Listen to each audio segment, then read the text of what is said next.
Claire, resign, or you're no longer my daughter. The words cut sharper than any knife. I'm Claire Dawson, 28, lead engineer at Dawson Dynamics. That night, my family ambushed me at our Austin table. My sister smirked, already crowned CEO without lifting a finger. They thought I'd crumble. But 6 months later, they begged for my return. And all I said was, "Remember that dinner? I don't forget." Before we continue, tell me in the comments, what time is it where you are right now? Claire, resign, or you're no longer my daughter. The words echoed long after dinner. At work, the lights felt harsher. Keyboards clicked like tiny judgments. I kept my head down, coding. Dawson Sync was my heartbeat. 18-hour days stitched into it. Ryan stayed late beside me, catching bugs at dawn. But the real wounds were at home. My mother's voice cut like a knife. "Let your sister shine, Claire." Her eyes refused to meet mine. Dad's emails shrank to logistics. Numbers, deadlines, no congratulations, while Monica filled the silence with buzzwords. "Vision, scale, global," she chirped. At a barbecue, smoke blurred faces. She pitched my app as a good foundation. Foundation, like I was concrete. Walked on, never credited. Carlos pulled me aside after a demo. "Your app's a game changer, Claire." His praise felt dangerous, almost secret. Back at the office, whispers spread. "She's just a coder," someone muttered. Being just a coder paid salaries, but it didn't buy respect. Mom started calling about optics.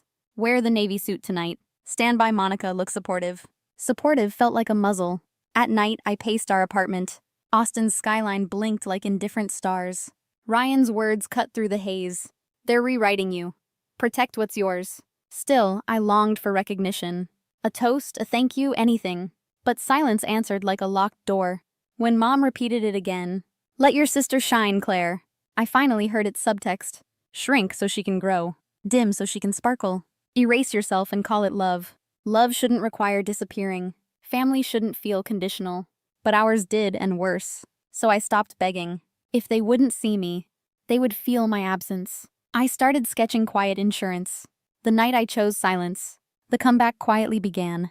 I became a ghost in my own company. The boardrooms filled with Monica's laughter, not mine. Her heels echoed through the glass halls like victory drums. Meanwhile, I stayed hunched over my laptop. Screens glowed blue across sleepless nights. Coffee cups multiplied like an army of silence. Ryan and I worked in whispers. Our cramped apartment became a secret bunker. He typed beside me, his jaw set. "They won't see you coming," he said. "You'll have the shield they can't touch." We built it together, the lock. A fingerprint safeguard buried deep in Dawson Sync's core.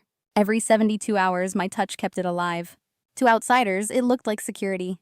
To me, it was insurance. Insurance against betrayal wearing my last name. At the office, Monica strutted through. She leaned on engineers for answers, tossing buzzwords. "Optimize this. Scale that." She couldn't open a terminal. Still, Dad clapped her on the back. "That's my girl," he boomed, while I slipped past unnoticed, carrying the actual product. I stopped expecting praise. Instead, I learned to measure silence. Every ignored email, every sidelong glance. Data points of betrayal. Mom's eyes hardened with calculation. She praised Monica's charm, my hours dismissed. Her words always returned to family image. Image didn't debug servers at dawn. Image didn't land $100 million contracts. But Image, apparently, could erase me. One humid afternoon, Dad texted, "Support Monica's vision. Investors believe in her." My hands shook holding the phone. Ryan read the message, then looked at me. "You can't let them rewrite history." I nodded slowly, heart pounding. History had fingerprints, and mine were everywhere. Lines of code, contracts, deals, my invisible signature. And now, a lock only I could open. The whispers outside grew sharper. "She's bitter. Monica has vision." Vision without foundation was just air. But air can still fill a room. I stayed quiet, building, strengthening, preparing. Every silence added weight to the storm. Carlos's praise kept me steady. "Your app is saving us millions," he reminded me. Those words were lifelines in the noise. Still, isolation cut deeper than exhaustion.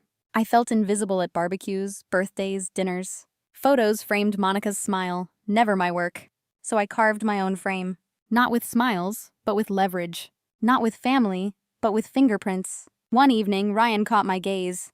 "You're not disappearing, Claire. You're sharpening." I swallowed, letting the truth settle. Yes, this wasn't defeat.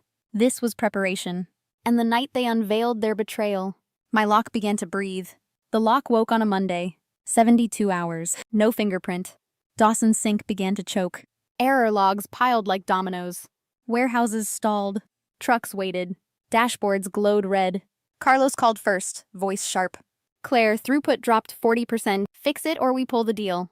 I kept my tone steady. I'll check from my side. Inside, I already knew why. At Dawson, panic spread fast. Engineers sprinted, eyes hollow. Monica barked empty orders. Optimize, stabilize, escalate. She opened no terminal. Solved nothing. Her confidence thinned into paper. Dad hit my phone next. 3 missed calls, 1 text. Claire, we need you immediately. Need tasted different than love. It was sharp. It was late. By noon, Daniel Harper arrived. Your family requests your help, he said. Name your terms. 2,000 an hour, I answered. No titles, no apologies. Access stays limited. He nodded, desperate. I walked into Dawson like a ghost. Brenda's eyes lit with relief. Claire, thank God, she whispered. In the war room, screens buzzed. Carlos glared. Who's fixing this mess? I patched outputs, eased bottlenecks, kept the core algorithm locked. Monica stormed in, shouting, She's sabotaging us. Carlos cut her down. Enough. Show results, not drama. Uptime rose. Clients exhaled. Monica's glare burned. Dad's pride cracked. Mom looked at me like a stranger. That night, Susan called, pleading, Don't destroy the company. This is your father's dream. I stared at Austin's skyline. You told me to resign, I said. You chose Monica. Silence stretched. I didn't mean it, she whispered. But you did, I answered. The next day, headlines hit. New CEO fumbles flagship product. Contracts at risk. Dad cornered me after midnight. Come back full time. We'll fix the titles later. Titles didn't raise uptime. Respect did. Neither lived here anymore. Consulting only, I said. 2,000 an hour. He swallowed pride like gravel. Monica tried a softer mask.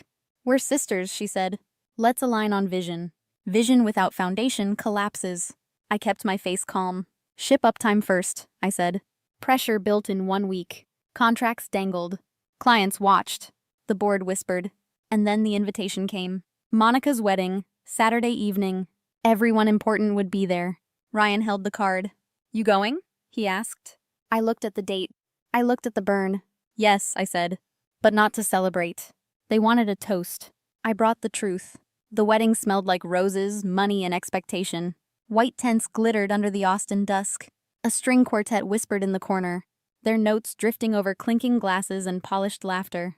I stood at the edge in black, watching investors and board members toast Monica. Her gown shimmered under lights, her smile staged for cameras and applause. To them, she was the future of Dawson. To me, she was a thief wearing my crown. Ryan squeezed my hand. This is your moment, he whispered. I breathed slowly, steadying myself, then walked toward the microphone. Good evening, I said, voice calm but sharp. I have news about Dawson Sync. Conversations froze, heads turned. The quartet faltered into silence. The core algorithm requires my fingerprint every 72 hours. Without it, your warehouses crash. Without me, Dawson Dynamics collapses. Gasps cut through the crowd. Glasses stopped midair. Someone dropped silverware onto the floor, ringing like a bell. Monica's bouquet shook. You're sabotaging us, she screamed. Her voice cracked, desperate, not regal. I didn't blink. You took my work, my title. I protected what was mine. The system knows its maker. Carlos Vega stepped forward. This explains the outages, he said firmly. His gaze shifted to Monica. You sold us a lie. Thomas shoved through the crowd, face flushed. Claire, stop this. Take a leadership role again. Fix it and we'll make it right. Susan grabbed my wrist, tears spilling. Do it for family, she begged. Please, Claire, for your father's dream.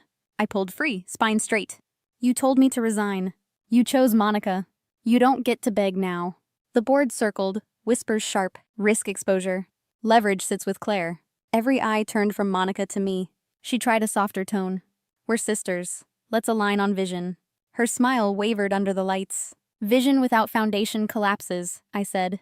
Respect authorship, or keep pretending and pay the cost. Carlos folded his arms. Honor her terms or the contract ends. Reporters raised phones, recording every word. Thomas sagged, voice hollow. 2,000 an hour. Your conditions stand. I handed back the microphone. No applause followed. Only awareness. The truth had finally taken the stage. Ryan met me by the path. You are a force, he said. I exhaled months of silence. Proof finally visible. Outside, headlines lit the night. Founder's lock revealed at wedding. Engineer reclaims control. I wasn't their pawn anymore. Not Dad's legacy. Not Mom's image. Not Monica's shadow. I was Claire Dawson. And the world finally knew it. Morning would bring fallout and offers. But freedom had already arrived. Morning came without panic. Just a clean, steady pulse. I chose not to go back. Not for titles. Not for apologies. Not for a seat they'd cheapened. Janet's team welcomed me openly. A lab with sunlight and whiteboards. Engineers who argued in good faith. People who valued proof over pedigree. We built Nexus Flow from scratch. Fewer meetings, cleaner code, faster shipments. Carlos called. Then others followed. Results traveled faster than rumors. Revenue climbed like a sunrise. My name carried its own gravity. No borrowed crowns, no staged smiles. Just work that stood upright. Dad wrote 3 letters. The third said, "I'm sorry." I read it twice, then filed it. Forgiveness isn't amnesia. It's boundaries with oxygen. Mom called at dusk. Her voice was quiet, unarmed. "I was wrong," she said softly. "I wanted image more than truth." "Truth pays better," I answered gently. "Even when it hurts." Monica texted a paragraph of glass. I didn't reply. If growth needs silence, I will be quiet and grow. Ryan and I married by the lake. No chandeliers. No speeches over strategy. Just friends, vows, and Texas wind. He said, "You stayed yourself." I said, "Finally." Some nights, I pass the old building. The glass still mirrors the sky. It no longer mirrors me. I'm not a reflection anymore. I'm a source. Here's what the fire taught me. Protect your authorship early. Document, design, defend with clarity. Family love without respect is a leash. Cut it, or it will cut you. Here's what love taught me. Choose those who clap for the work. Who argue details, not identities. Who hold the door, not the leash. If you're standing where I stood, erased, minimized, rewritten, remember this simple proof. You are not their version of you. Build the one that stands. I didn't win by breaking them. I won by outgrowing the room. By choosing oxygen over permission. By naming my price and keeping it. I'm Claire Dawson. Not a pawn. Not a shadow. A builder with my own light. And I won't dim again. Have you ever faced something like this? Tell me in the comments. If you've been through this, you're not alone.